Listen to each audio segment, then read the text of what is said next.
غیبت کیا ہے؟ اللہ کے رسول صلی اللہ علیہ وسلم نے حدیث میں فرمایا، ذکر کا اخا کا بما یکرہ، اپنے بھائی کا ایسا تذکرہ کرنا، اپنے مسلمان بھائی کا جو اس کو ناپسند ہو، یعنی پیٹھ پیچھے ایسی برائی کرنا جو اس کو ناگوار گزرے، اگرچہ وہ بات سچی ہی کیوں نہ ہو۔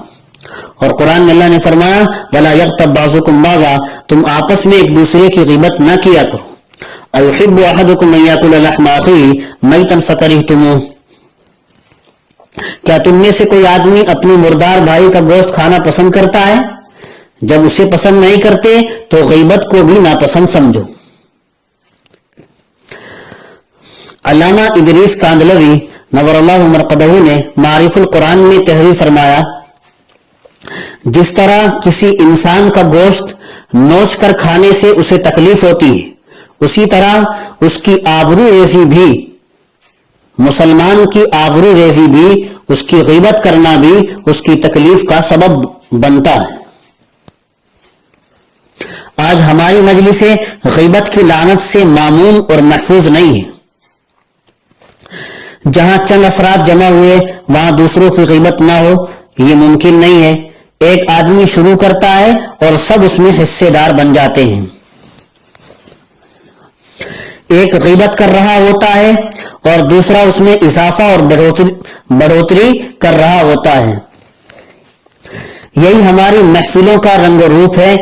کسی کے بھی ذہن و دماغ میں یہ بات نہیں آتی کہ کتنے بڑے گناہ کا ارتکاب ہم کر رہے ہیں۔ یاد رکھیے، غیبت ایک لعنت ہے اور ایک سلیم الطبع، عقل سلیم اور فہم صحیح رکھنے والے انسان سے اس کی بالکل بھی امید نہیں کی جا سکتی کہ وہ دوسروں کی غیبت کرے گا۔ اللہ کے نبی صلی اللہ علیہ وسلم نے جہاں اور چیزوں کی مذمت بیان فرمائی ہے، وہیں پر غیبت کرنے والوں کا انجام اور سزائیں بھی بیان فرمائی۔ اس سلسلے میں ایک حدیث میں فرمایا، الغیبت اشد من الزنا، غیبت تو زنا سے بھی زیادہ سخت ہے۔ اس حدیث کا مطلب جو علماء نے لکھا ہے وہ یہ ہے کہ غیبت کرنے والے کی توبہ بھی قبول نہیں ہوتی اور غیبت کرنے والے کو توبہ کی توفیق نہیں ہوتی، کیونکہ انسان اگر زنا کر لے تو وہ توبہ کر لیتا ہے، وہ اس گناہ کو بڑا سمجھتا ہے، اللہ سے پکی سچی توبہ کر لیتا ہے، لیکن اگر غیبت کرے تو اس کی توبہ اس وقت تک قبول نہیں ہوتی جب تک وہ صاحب غیبت سے معافی نہ مانگ لے، جب تک وہ صاحب غیبت سے معافی نہ مانگ لے، اور عام طور سے لوگ ایسا کرتے نہیں ہیں۔ اس لیے اللہ کے نبی صلی اللہ علیہ وسلم نے فرمایا، غیبت کرنا زنا سے بھی زیادہ سخت اور برا ہے۔ لوگ اس کا خیال تک نہیں کرتے اور بے سوچے سمجھے غیبت کرتے چلے جاتے ہیں۔ اللہ ہم سب کو عمل کی توفیق نصیب فرمائے، آمین۔ قرآن کریم نے ارشاد فرمایا، وَيْلٌ لِكُلِّ هُمَزَةٍ لُمَزَةٍ، جہنم کے اندر ایک مخصوص درجہ ہوگا، ایک خاص وادی ہوگی جس کا نام ویل ہوگا۔ یہ وادی ان لوگوں کے لیے ہوگی جو غیبت اور عیب گو ہوں گے، جو دوسروں کی پیٹھ پیچھے برائیاں کرتے ہوں گے، عیب گو اور دوسروں کے عیب بیان کرتے ہوں گے، دوسروں کے عیب لوگوں کے سامنے کہتے پھرتے ہوں گے۔ یہ دو علیحدہ علیحدہ بیماریاں ہیں۔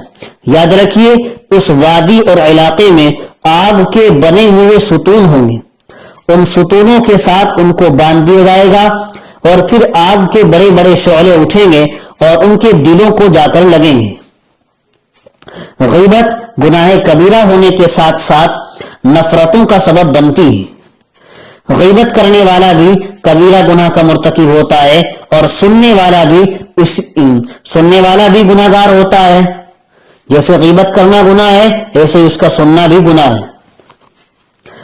اس لیے غیبت سے اپنے آپ کو بچائیں، لیکن کل قیامت کے دن اللہ کا سامنا ہوگا اور سوال ہوگا، بتا تو نے فلاں کو کمینہ کیوں کہا تھا، فلاں کو بے ایمان کیوں کہا تھا؟